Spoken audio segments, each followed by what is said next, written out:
Hey everyone, Chris here with another filler video.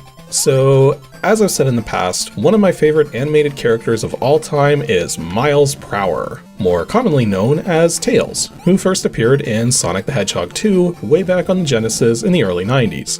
And I'm definitely not the only one who feels that way about him, because it's very uncommon for a sidekick character to get their own game, let alone 3 of them. Now granted, I only have Sky Patrol as a result of the Sonic Adventure DX Director's Cut, since it was originally a Japan exclusive, and Music Maker was exclusive to the Sega Pico console, which was specifically made for young children, and since I was already in my early teens when that thing debuted, I never got one. So because the past couple weeks have been a bit more difficult for me than usual, well, more difficult for a massive number of people really, I wanted to take a moment to talk about something good, which I have plenty of experience with. My most favorite Game Gear game, Tails Adventure. Or is it Tails Adventures? I mean, the cart and the box both say Adventure singular, but the game says Adventures plural. I mean, which is it? Are we having one adventure or multiple? Actually, all things considered, this is probably the worst problem this game has, as the rest of it is pretty darn solid. However, reviewers at the time didn't think so. The game was basically called too different from other Sonic games and too average, and mostly received middle-of-the-road scores because of that, as though reviewers played this expecting a Sonic game, even though Sonic isn't mentioned anywhere in this thing, short of one of the power-ups you can get. The point is, this is not a Sonic game. It's a Tails game. I mean, it's right there in the freaking title. Thus, if you go into this expecting high-speed platforming gameplay, you're going to be really disappointed. Instead, the closer analogy would be to something like Metroid, but even that's not quite right. The idea is that you're playing the role of Tails sometime before he'd even met Sonic, and he's just sort of chilling back one day at his island home when suddenly some evil group of birds known as the Cuckoo Army, spelled K-U-K-K-U for whatever reason, invade the whole island for purposes unknown. Needless to say, Tails isn't about to stand for this and thus decides to go on an adventure to save the island and drive the Cuckoo Army away. There's just one catch. Tails is more of a mechanic than a fighter. He can't run that fast, nor does he have any real combat skills. So he decides the best way to deal with the invaders is with explosives. You think I'm joking, but you start the game with an infinite supply of bombs to toss, which explode on impact. And as you progress forward, you also get remote bombs, which you can detonate on command, triple bombs, which detonate multiple times, napalm bombs, which burn away everything above the ground they hit, and large bombs, which don't even have to make direct contact to defeat an enemy, as they instead go off on a timer. That said, despite the number of detonations you'll be causing, this game is less about action and more about exploration, finding various kinds of items to help you out scattered across the island. And one of the first things you find is Tails' remote robot, specially designed to squeeze into tight places and scout things out. Kind of like Samus's Morph Ball, but with added flight capabilities. Along with the 18 standard items you normally find are also 6 Chaos Emeralds, with each one you find increasing your maximum rings count and maximum flight time, with rings essentially being your health. Run out of rings and it's game over. That's something which will often surprise new players to this game, is that you would think Tails' ability to fly would trivialize some of the obstacles, but there are many cases where Tails will encounter wind while trying to fly, which pushes him around, possibly preventing movement into a place which has to be accessed in a different way. However, Tails also has a ledge grab and can pull himself up from up to 2 tiles below an edge. I feel I should point out too that this game came out in 1995, making it a late Game Gear title, while Samus didn't get a ledge grab in a Metroid game until Metroid Fusion on the GBA in 2002. No, this wasn't the first game to have ledge grabbing mechanics, but it certainly wasn't a common mechanic back then. Eventually, as you get further in, you'll gain the ability to morph your remote robot into a submarine, which itself has 8 items to acquire for it. And now would be a good time to mention that despite the huge number of items in the game, you can only carry 4 with you at a time, or equip 4 at a time for the sub. To switch which item you're actively using, you simply pause the game and cycle through the items that you're carrying with the D-pad. Now, some items definitely have more usefulness than others, but you'll generally know pretty quickly if you've got the right stuff to do what you need to do or not for a given area, and if you don't, you can just backtrack out of the level, go back to Tails' house, and choose some different equipment. Now, this game isn't long, but it's not exactly short. A casual run, if you're not 100% certain what to do, will probably take you between 3 and 6 hours, depending on how stuck you get. So there's a password system in place in case you want to come back to it later. The passwords are a 4x4 grid of hexadecimal digits, which is kind of a weird way of doing it, but at least it's relatively straightforward. But it's important to note that you only have to write a password down if you intend to take a break.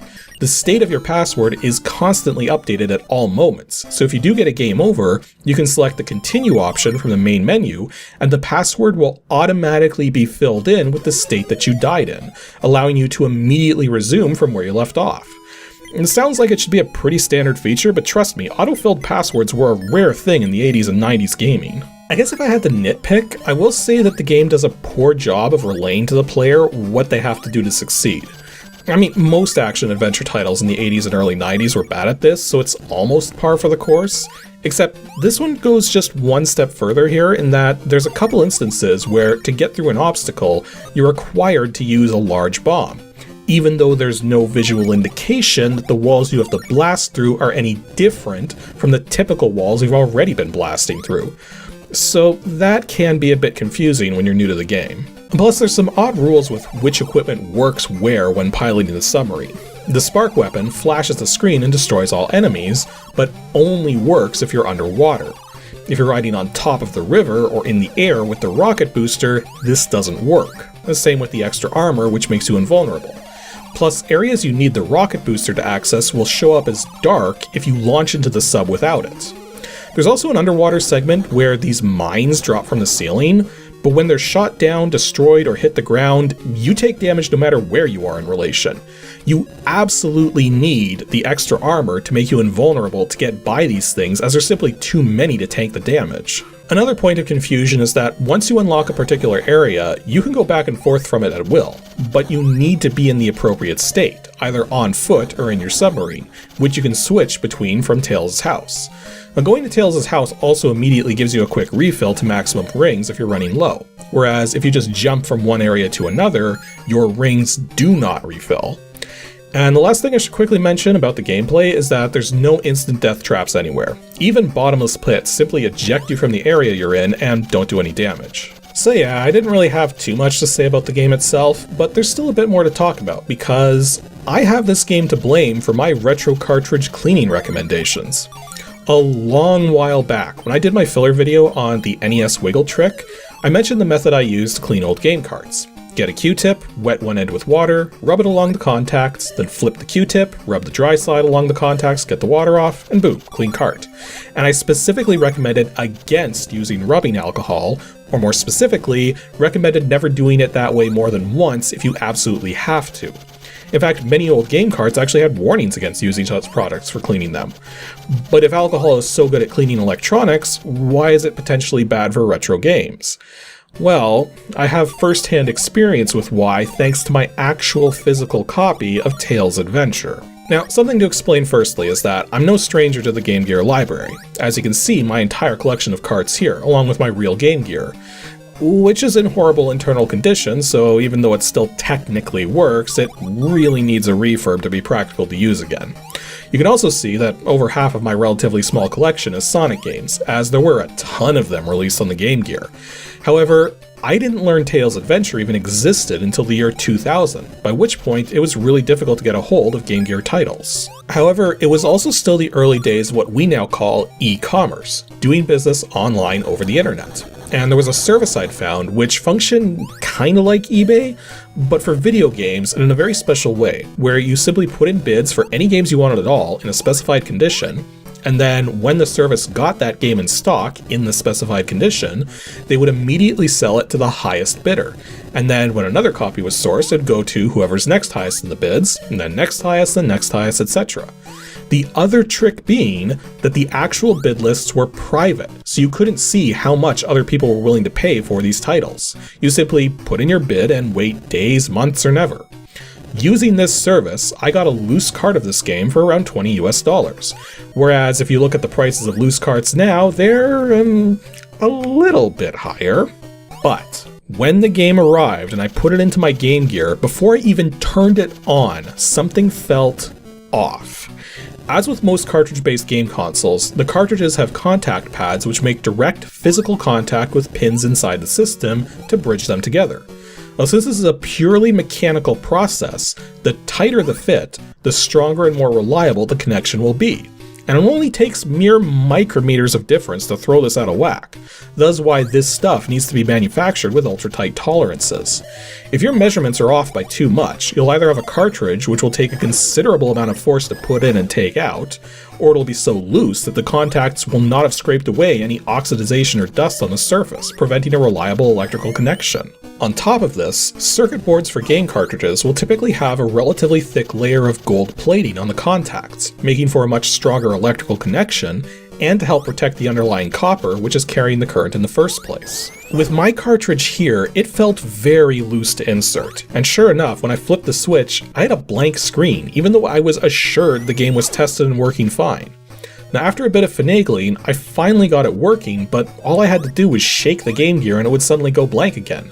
And that's when I decided to take a closer look at the contacts. At first glance, the contacts looked shiny and free of dust, but something still seemed off.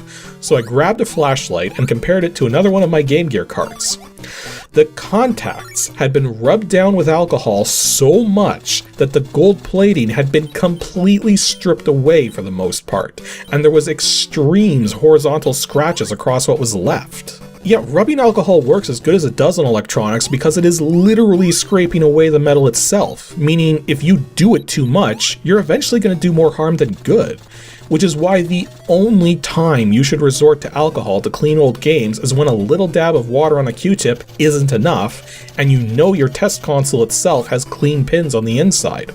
And again, when using water, it's important to run a dry Q-tip over the contacts immediately following, so that no moisture is left behind, as moisture can corrode the contacts and leave the cart in just as bad a state as if you scrape too much of them away with alcohol. So yeah, a bit of a tangent there, but I felt now would be the best time to tell the tale, given that it all comes back around to this game about Tails. Plus, there's a little more to tell given how ludicrously expensive it is now to acquire this game, since it was released near the end of the Game Gear's lifespan. To that end, the best way to get a legitimate copy is actually by getting Sonic Adventure DX Director's Cut, available for the GameCube and Windows PCs. Though it happens to be one of the last games you end up unlocking from the steps required to unlock the Game Gear titles, so accessing them in the first place in this manner is a bit annoying. More pertinently though, since it all comes down to software licenses, if you buy a copy of Sonic Adventure DX Director's Cut, since it has all of the Sonic-related Game Gear titles in it, you're effectively buying a license to play those games. So there's nothing stopping you from grabbing ROMs and playing them emulated following, and anyone claiming otherwise is off their freaking rocker. Also, I should note that the version of Sonic Adventure available on Steam is technically not the same and does not come with the Game Gear games by default. However, there's a massive fan-made patch for that particular release called Better SADX, which easily and automatically converts the Steam release into the original Director's Cut version from the early 2000s, with numerous other modern enhancements for sake of compatibility. And if you're already aware of this fan patch and haven't touched it in a while, I've read that it now finally supports Steam achievements as well, which was perhaps the one and only feature you'd be missing from performing this patch in the past. And yes, Sega is aware this patch exists and did indeed step in at one point, but it's been allowed to continue to exist under the condition that it checks for and only permits installing if the end user has a legitimate Steam copy of the game. And the last thing I should say is that the game does indeed track your items and gives you a final percentage find rate at the end. I don't actually know what the minimum find rate is, as I've never attempted to do a low percent run, but I would say nearly half of the items in the game are technically unnecessary, including most, possibly all, of the Chaos Emeralds. So that would definitely make the game a heck of a lot more challenging if you skipped some of that stuff. Anywho, that's all for today's filler. Next up on Ancient DOS Games 2 Saturdays from now on March 26th will be a proper review, episode 298. Where we're going to be taking a look at what may be one of only a tiny number of family-friendly first-person shooters ever made for DOS. So be sure to stay tuned to see how such a game is even possible.